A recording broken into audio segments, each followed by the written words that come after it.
পাক সর্বশক্তিশালী। জমিন বানাইছেন তিনি, আসমান বানাইছেন তিনি, কুল কায়নাত সৃজন করেছেন তিনি।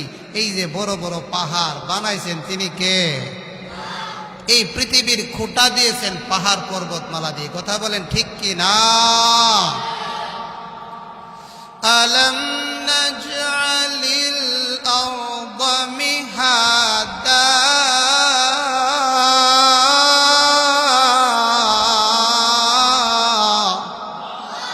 ওয়াল জিবালা আওতাদা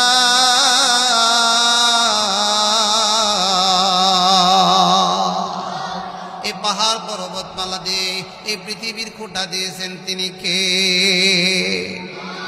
গোলামকে যখন বলল, গোলাম তোমার মালিকের পরিচয় দাও, এমনি গোলাম বলতে আরম্ভ করব, আপনার মালিক যিনি, আমার মালিক তিনি, আসমান বানাইছেন যিনি, জমিন বানালেন যিনি, কুল কায়নাত সৃজন করেছেন যিনি, তিনি হলেন আমার মালিক আল্লাহ। সুবহানাল্লাহ।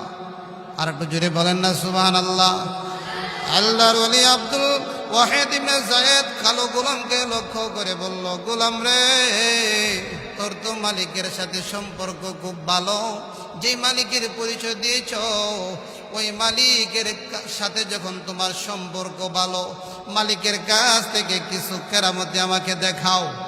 সুবহানাল্লাহ বলবেন না? মালিকের কাছ থেকে কিছু কি দেখাও? কেরামতি দেখাও। এখন বললেন মালিকের কাছ থেকে কেরামতি আবার কি দেখাবো?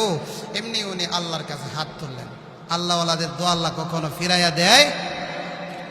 কালো গোলাম হাত তুলে বললেন, প্রভু হে, তোমার বান্দা আব্দুল ওয়াহিদ ইবনে যায়েদ আমাকে পরীক্ষার মধ্যে ফেলে দিয়েছে। আল্লাহ মেহেরবানি করে গো আমার এই লাকড়ির বোঝাটাকে আল্লাহ মেহেরবানি করে স্বর্ণের বোঝা বানায় দাও। আর একটু জুড়ে বলে না সুবহান। সঙ্গে সঙ্গে লাকড়ির এই বোঝাকে মহান আল্লাহ রাব্বুল আলামিন